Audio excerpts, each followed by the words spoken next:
Afrique, bonjour. Nous sommes dans une période très très importante de l'année où il nous faut beaucoup de préparatifs pour affronter la fin de l'année et rentrer dans une autre année. Donc, qu'est-ce qu'il nous faut aujourd'hui pour que nous soyons des enfants de Dieu? Parce que c'est de ça qu'il veut s'agir ce matin. J'ai invité deux pasteurs avec moi et nous allons parler de la prière. Bonjour pasteur. Bonjour. Oui. Monsieur Lévaris. Vous allez bien? Je vais bien par la grâce de Dieu. D'accord. Je crois que vous, c'est monsieur Nchongo Marc, pasteur de l'église Soleil Levant Tabernacle à Albarca ici. D'accord. Bonjour pasteur. Bonjour. Oui, présentez-vous s'il vous plaît. Je m'appelle Akinlolu Bankole Paul, le pasteur de l'église ministère international de la puissance de la croix, 6 à Peruquera. D'accord. Vous êtes avec nous aujourd'hui pour que nos téléspectateurs comprennent qu'est-ce que c'est que la prière. Selon vous, pasteur Marc-Éric, qu'est-ce que la prière? Selon moi, la prière d'abord, c'est une protection de soi-même. La prière, si nous voulons définir la prière a beaucoup de sens. Parce que la prière d'abord, c'est faire connaître la pensée de Dieu au peuple de Dieu. Parce que la prière, c'est parler à Dieu. La prière n'est pas une récitation. La prière, c'est une pensée, c'est la pensée de Dieu dans l'homme. La prière, c'est une connexion entre Dieu et l'homme. La prière, c'est une doléance. C'est une doléance, c'est des besoins. Quand tu as un besoin, c'est une doléance que tu viens devant ton Créateur et puis tu lui parles. Très bien. On sent en quelques mots ce que c'est que la prière. D'accord. Monsieur Akinlolu, voilà ce que le pasteur Nchongo nous a dit. Selon vous, qu'est-ce que la prière? Gloire à Dieu. Tout d'abord, je remercie le Seigneur pour la réponse que mon collègue a donnée. C'est vraiment pertinent. La prière, juste pour ajouter à ce qu'il vient de dire, la prière, c'est une relation entre l'homme et Dieu. C'est une relation entre un enfant et son père. Parce que si nous voulons vraiment voir la prière, il nous faut voir le modèle de prière que le Seigneur Jésus-Christ nous a donné. Dans Matthieu chapitre 6, verset 9, il a dit, voici donc comment vous devrez prier. Dites, notre Père qui est aux cieux. Alors si la prière s'est adressée à un père, ça veut dire que tu dois être son enfant. Oui. Alors, notre Père qui est aux cieux, que ton nom soit sanctifié. Là, nous pouvons voir que la prière, d'abord, c'est une relation entre l'homme et Dieu, entre un Père spirituel, un Père céleste et ses enfants qui sont ici-bas sur la terre. La prière connecte le ciel et la terre ensemble. D'accord. Oui, monsieur Nchongo. Oui. Voilà ce que vous avez défini comme la prière. Maintenant, comment prier? Bon, en réalité, Jésus a juste donné des directions, comment il faut faire pour prier. Donc, si on va dire comment faire pour prier, je ne peux pas dire comment faire pour prier. Mais, progressivement, la prière, c'est une révélation. La prière, c'est quand l'écoute de la parole de Dieu. Et en écoutant la parole de Dieu, t'apporte l'inspiration. Quand Dieu t'apporte l'inspiration, maintenant tu peux prier. Comme j'ai dit au départ, la prière, c'est parler à Dieu. Mais tu ne peux pas parler à quelqu'un sans connaître ses pensées. Vous avez dit tout à l'heure que la prière n'est pas une récitation. Voilà. D'accord. Et voilà ce que Jésus nous a dit. Il nous a dit, si vous voulez prier, il vous dites notre Père qui est aux cieux. Ce n'est pas une récitation. Ce n'est pas une récitation maintenant. Parce que quand ils ont posé la question à Jésus, comment nous allons prier? Il a dit notre Père, il a dit voici comment vous devez prier. Ça là, ce n'est pas une récitation. Parce que si, comme l'a dit le pasteur tout à l'heure, quand il dit que notre Père qui est au ciel, c'est-à-dire tu t'adresses à quelqu'un. Maintenant, il faudrait que la prière que tu adresses, que cette personne t'écoute. Qu'est-ce que je parle par récitation? Parfois, nous prions et on n'a pas de résultat. Et parfois, on se plaint que Dieu ne nous écoute pas. Ça dépend, comme il a parlé, c'est une relation entre toi et Dieu. Maintenant, il faut une relation personnelle ou bien une relation intime avec Dieu. Maintenant, il faudrait qu'il n'y ait rien qui vienne faire un obstacle entre toi et ton Dieu. C'est ça qui va faire que quand tu vas prier, Dieu doit t'écouter. Donc si maintenant il y a un obstacle entre toi et Dieu, Dieu ne peut pas exaucer tes prières. Et la Bible dit que les prières des pécheurs ne sont pas exaucées. Quand les disciples ont posé la question, au temps jadis, ceux-là n'étaient pas disciples. Quand ils ont rencontré Jésus, Jésus maintenant les a fait entrer dans le domaine spirituel. Et maintenant, pour être connecté avec le ciel, voilà ce qu'il faut faire. D'accord. Maintenant, chers téléspectateurs, voilà, si on devient enfant de Dieu, je crois qu'on devient enfant de Dieu, hein, pasteur? Oui. Ou bien on est né enfant de Dieu? Non, on devient enfant de Dieu. Normalement, on devrait être né enfant de Dieu si tu étais bien entre Adam et Dieu au départ. Mais depuis la chute d'Adam, il faudrait que quelqu'un maintenant soit né spirituellement. On est né dans ce monde naturellement et c'est pourquoi nous sommes nés dans le péché. Maintenant, il faut être né spirituellement pour devenir enfant de Dieu. Donc c'est une naissance spirituelle. On devient enfant de Dieu. On devient enfant. Voilà, amis téléspectateurs. Quand on donne sa vie à Jésus. Voilà, c'est ce que le pasteur Akilolo m'a dit ça. Amis téléspectateurs, quand on devient enfant de Dieu, on doit avoir une feuille de route pour sa vie. Parce que nous voulons, selon ce qui se dit, on veut aller devant notre Seigneur un jour. Maintenant, quand est-ce qu'il faut commencer par prier? On devient enfant de Dieu quand? Et commencer par prier quand? D'accord. Moi, je ne peux pas dire, tu peux prier à tel moment. Parce que même le païen prie. Les féticheurs prient. Chacun fait des choses, c'est une prière. Maintenant, la vraie prière spirituelle, quand tu nais de nouveau et que maintenant tu dois entrer en connexion avec ton Dieu, parce que je parlais tout à l'heure, la prière c'est parler à Dieu, c'est-à-dire le Créateur. Comme l'enfant parle à son père. Voilà, comme un enfant parle à son père. Parce que quand le papa, tu es avec ton papa et que tu n'exprimes pas tes besoins au papa, le papa ne saura pas ce qu'il y a dans ton cœur.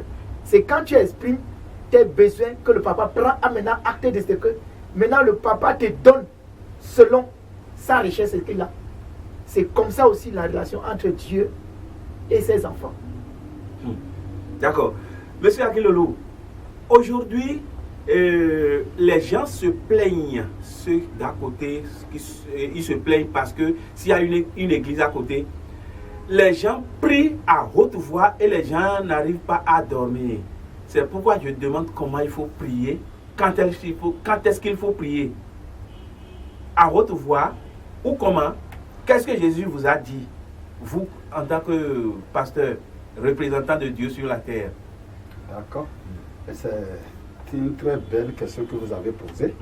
Il y a la manière de toutes choses, il y a comment chaque chose doit être faite. Il y a le quand aussi que chaque chose doit être faite. Je suis l'enfant à vous maintenant. À tout moment, si j'ai faim, j'ai le droit de venir. Oui. Ah, j'ai faim. Alors la prière peut être plusieurs fois dans la journée, comme ça peut être dans un peu de temps. Mais ce que je voulais dire par rapport à la question que vous avez posée, c'est celle-ci. La prière n'est pas que c'est quand on crie à haute voix que Dieu exauce. Ça c'est un. Parce que Dieu est mon Père. Oui. Et en tant que mon Père, ses oreilles sont collées à ma bouche pour écouter même quand je parle doucement.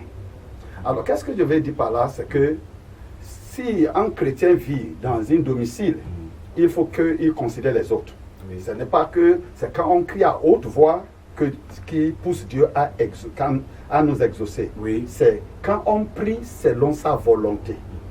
Quand on prie selon sa volonté, comme le pasteur Eric vient de dire tout à l'heure, quand on ne prie pas selon la volonté de Dieu, il ne faut pas espérer l'exaucement des prières. Parce que tout d'abord, comme il a dit, la prière c'est pour parler à Dieu. Et parler à Dieu quoi? Dieu a le projet ou le programme qu'il a déjà établi sous ma vie. Et quand je prie selon le programme là, Dieu m'exauce. Par exemple, mon enfant maintenant de 12 ans ne veut pas venir pour dire papa, achète-moi voiture 4x4. Si je vais lui acheter voiture 4x4, je vais lui acheter jouet. Voiture 4x4, petit jouet. Mais s'il est en train de parler de voiture, d'adulte 4x4, à l'âge qu'il est en train de demander là, 12 ans, je ne vais pas lui acheter. Parce que même si j'ai moyen pour lui acheter, l'État n'est pas lui donner le permis de conduire. Alors il y a certaines choses que quand ce n'est pas la volonté de Dieu, si tu demandes, Dieu ne peut pas exaucer. Alors, selon l'environnement là où nous sommes, il faut qu'on étudie. Si je dois prier à haute voix, il y a des prières qu'il faut faire à haute voix. Par exemple, quand Jésus est venu dans le tombeau de Lazare, pour faire sortir Lazare, il a crié à haute voix. Vous voyez. Alors ça dépend de la situation en question. Alors, mais quand c'est une prière entre moi et mon Père, je n'ai pas besoin de t'embêter, je n'ai pas besoin de perturber les gens autour de moi. Prier silencieusement entre moi et mon Père. Et la manière qu'Anna a prié, même le prophète était séduit pour penser qu'elle était ivre. Vous voyez, parce qu'elle parlait, elle remuait seulement entre sa bouche. Et quand le Seigneur Jésus aussi était parti dans le jardin de Gethsémani, la Bible dit qu'il priait, mais personne n'entendait pas, selon que le souhait qui sortait de lui était comme le mot du sang. Vous voyez. Alors, il y a des moments qu'on peut prier à haute voix. Si je suis dans un environnement là où je n'embête personne, les gens sont loin de moi, dans un environnement isolé, je peux chanter à haute voix, crier à haute voix, faire tout ce que je veux. Une fois que je suis dans un environnement isolé qui n'embête pas les gens. Merci, le pasteur Akilolu Bankole. Et le pasteur Djongo. Oui, ajouter un peu au pasteur. Oui, allez-y. Parce que le pasteur a encore attiré un peu mon attention tout à l'heure. Et l'environnement aussi, ça compte.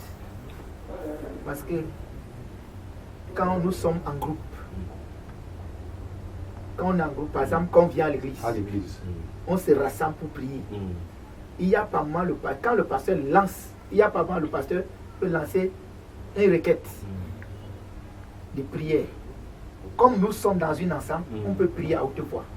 Maintenant, étant dans ta chambre, il faut faire la prière de telle manière que ça ne doit pas embêter l'autre. Parce que la prière d'abord a la puissance.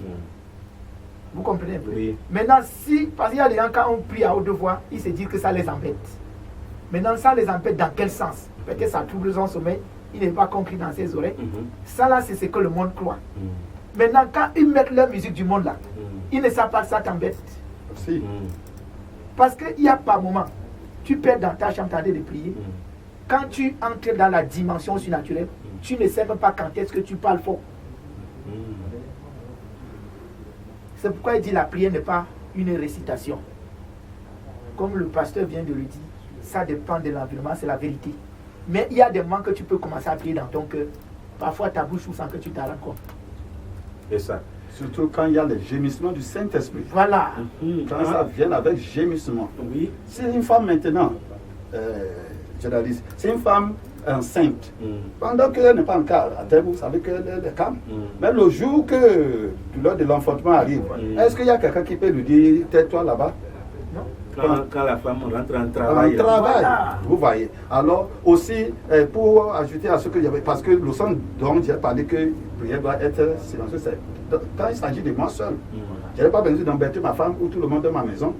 Mais il y a des moments, comme le pasteur a dit, quand le Saint-Esprit te saisit, parce que ce soir, il y a un autre travail, un esprit que Dieu veut te utiliser. Mais là où il y a l'église, c'est différent. Il faut que les gens autour de l'église sachent que ici c'est l'église. Là-bas, là, il faut que les gens acceptent. Parce que là où il y a bouvette, tout le monde sache qu'il y a c'est bouvette et les gens acceptent le bruit qu'ils font là-bas.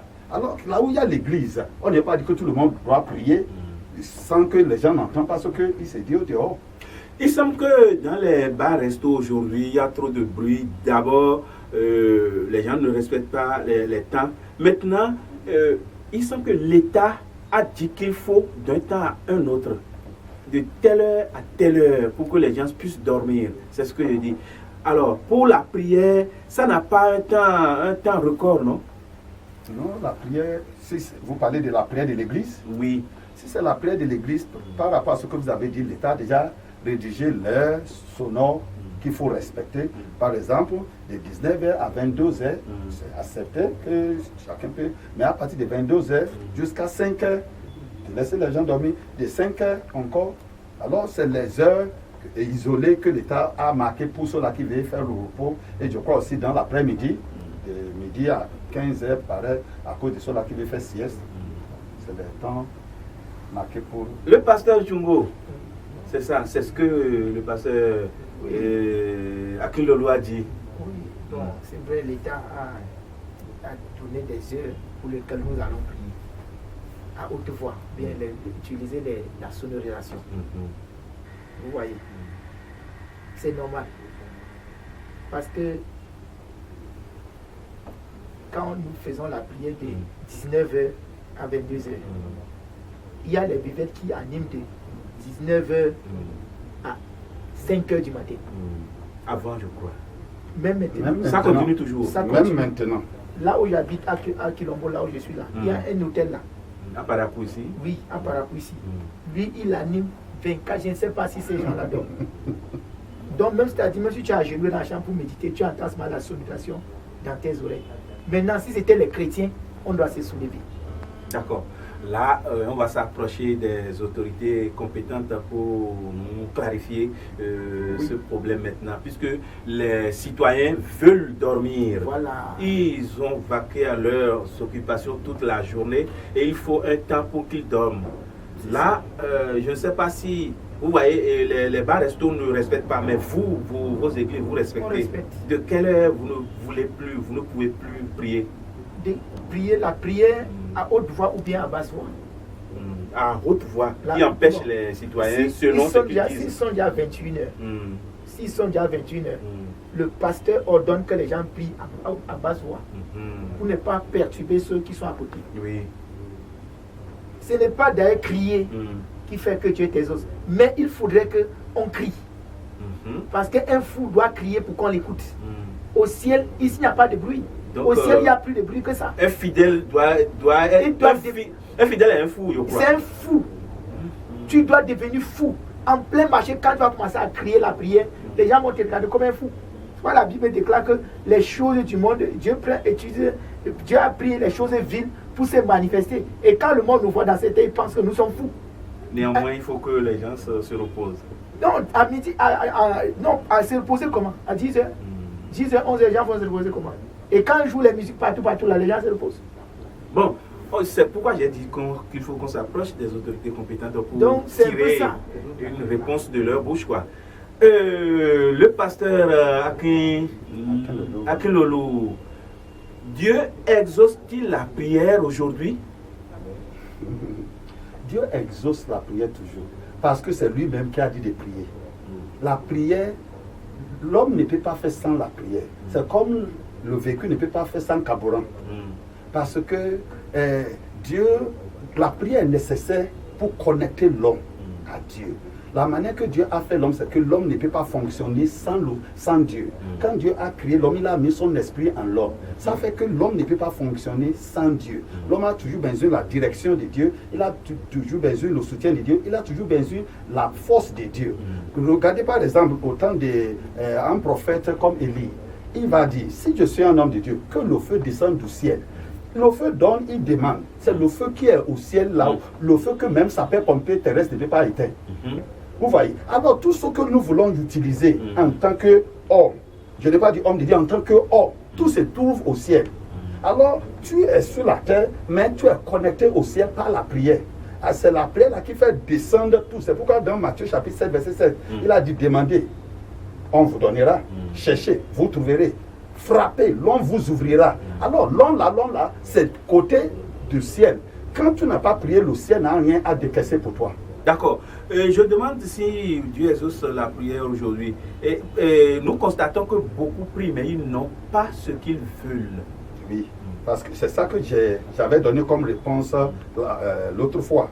Dans 1 Jean chapitre 5 verset 14, il a dit, nous avons auprès de lui, auprès de Dieu, cette assurance que si nous demandons quelque chose selon sa volonté, il nous écoute. D'accord. Alors, qu'est-ce que cela veut dire?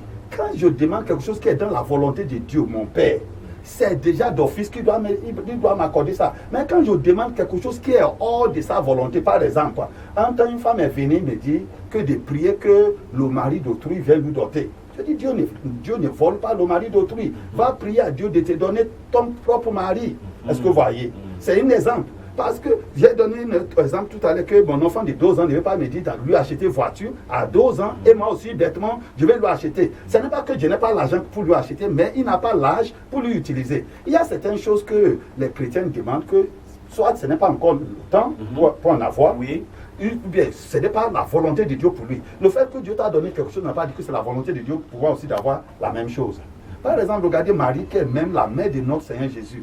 Elle est venue demander quelque chose, alors que ce n'est pas le moment pour Dieu de le faire. Le vin est fini, ce qui est normal, que pour dire, oh Dieu, il n'y a plus de vin ici. Elle est venue vers son fils, parce qu'elle savait ce que Dieu l'a dit concernant son fils, il n'a plus de vin. Mais regardez ce que son fils va lui dire. Femme, il ne l'a même pas appelée mère, parce qu'en ce moment, sa mère même est d'agir hors de la volonté de Dieu. Elle a dit, femme, mon nez n'a pas encore sorti, son nez. Autrement dit, ce n'est pas que ce n'est pas la volonté de Dieu de faire le miracle pour produire le vin, mais ce n'est pas l'heure à l'heure que Marie est venue. Alors quand Marie a compris cela, Marie a dit aux serviteurs qui sont à côté pour dire, faites ce qu'il vous dira quand son heure va sonner. Il y a des moments où je demande quelque chose, ce n'est pas encore l'heure de Dieu de le faire, il faut que je m'attende pour que quand l'heure de Dieu va sonner, il va le faire. Marie a dit, bon, quand même, si vous dites quelque chose de faire, si vous dites, il a dit, faites ce qu'il vous dira. Ça dit, quand son heure va sonner, faites ce qu'il va vous dire. Parce que ce qu'on appelle miracle, c'est quand on est en règle avec Dieu. Oui, et Jésus leur a dit de remplir les jars d'eau. D'eau. Il les a dit de remplir les jars d'eau. Et après leur remplissage, là, il a dit, prenez, donnez aux gens, c'est ça? Prenez ou donnez au l'ordonnateur d'abord. Et c'est l'ordre. Pourquoi Jésus ne les a même pas dit de boire eux-mêmes? Parce que c'est eux qui ont puisé l'eau là. Ils allaient raisonner avec Jésus pour dire que c'est l'eau qui est dedans. Alors c'est pourquoi Jésus les a dit d'aller donner à l'ordonnateur. Jésus n'a pas touché, il n'a pas ajouté colorant, il n'a pas fait. Mais l'eau là, aussitôt qu'ils ont déjà obéi, miracle s'opère aussitôt que tu obéis Dieu. La parole de Dieu est la grande puissance. Très, très forte. Le pasteur Nchongo Marc-Éric, il dit, non, la main de l'Éternel n'est pas trop courte pour sauver, ni son oreille trop dure pour entendre nos prières. Dieu exauce les prières, mais voilà l'une des choses qui fait que Dieu n'exauce pas nos prières. Il dit, mais ce sont vos crimes qui mettent une séparation entre vous et votre Dieu. Ce sont vos péchés qui vous cachent sa face et l'empêchent de vous écouter. Très bien. Parce que tu peux adorer Dieu et ne pas être dans la volonté parfaite de Dieu. Vous voyez, il y a des églises, les églises sont très pleines aujourd'hui. Mais on se rend compte que beaucoup prient, mais leurs prières ne sont pas exaucées. Parce qu'il y a la prière, Dieu peut, il y a ce qu'on appelle la volonté permissive de Dieu, il y a la volonté parfaite de Dieu. Amen. Et la Bible déclare que si vous voyez un homme prospérer dans le mal, ça ne vient pas de Dieu. Celui qui prospère dans le mal, ça ne vient pas de Dieu. Puisqu'on voit ça beaucoup aujourd'hui. Voilà. Même parmi les chrétiens. Même parmi les chrétiens. Parce que quelqu'un qui vit dans la débauche, qui vit dans le mensonge, qui vit dans la trahison, qui vit dans le mal, et qui prospère financièrement ou matériellement, ça là ne vient pas de Dieu. Mais Dieu permet qu'il Dieu permet, c'est ça la volonté permissive. Maintenant, la volonté parfaite de Dieu, c'est sa parole dans l'homme. Il dit que l'état de ton esprit doit prospérer comme l'état physique. La Bible déclare que Jésus grandissait en stature et en esprit. D'accord, merci beaucoup, monsieur le pasteur. Celui qui prospère dans le mal, ce n'est pas la bénédiction de Dieu. Pourquoi les fidèles passent-ils d'église en église aujourd'hui?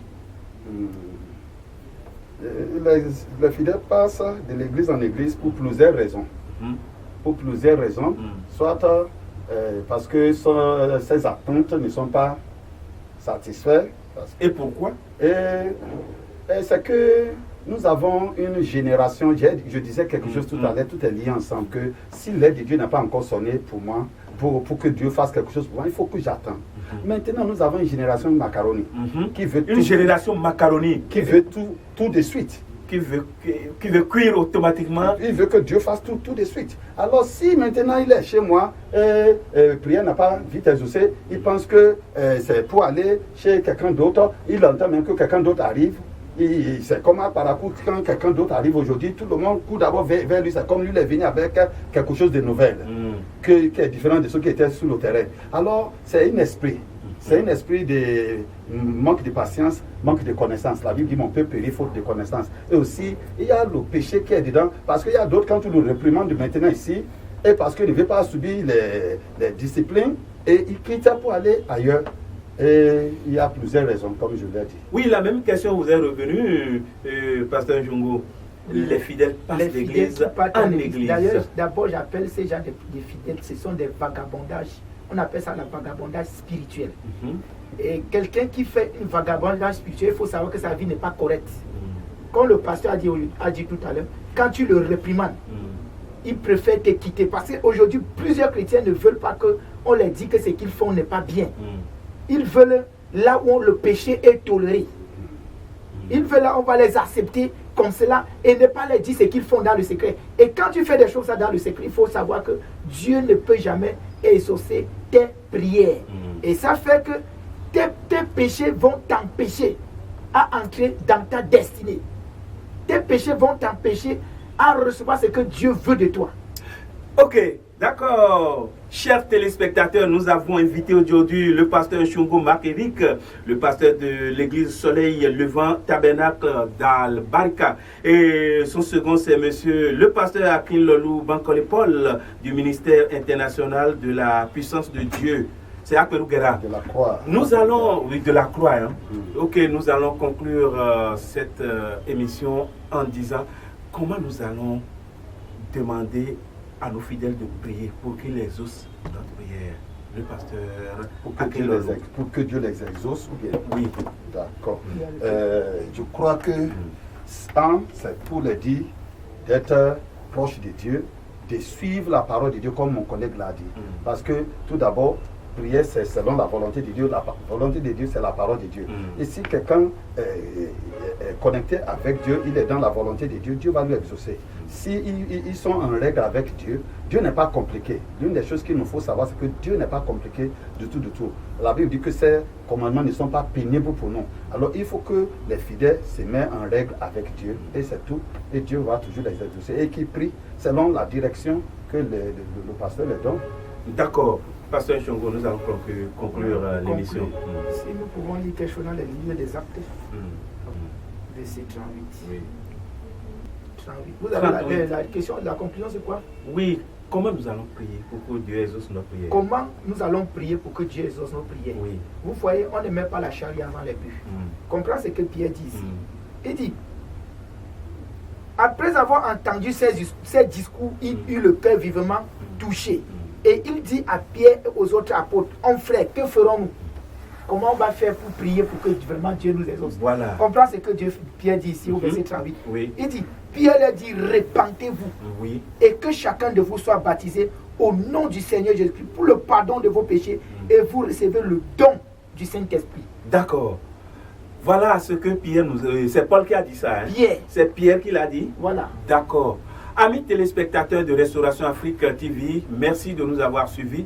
Nous allons inviter encore nos pasteurs un autre jour pour continuer notre rendez-vous, pour continuer notre sujet. Mais aujourd'hui, nous allons mettre fin et nous vous remercions de nous avoir suivis.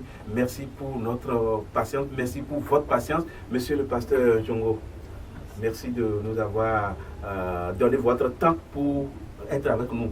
Akelolou, merci beaucoup et je vous souhaite un bon retour. Que Dieu vous bénisse. Merci. Bon retour à vous tous dans vos églises respectives. À tout à l'heure.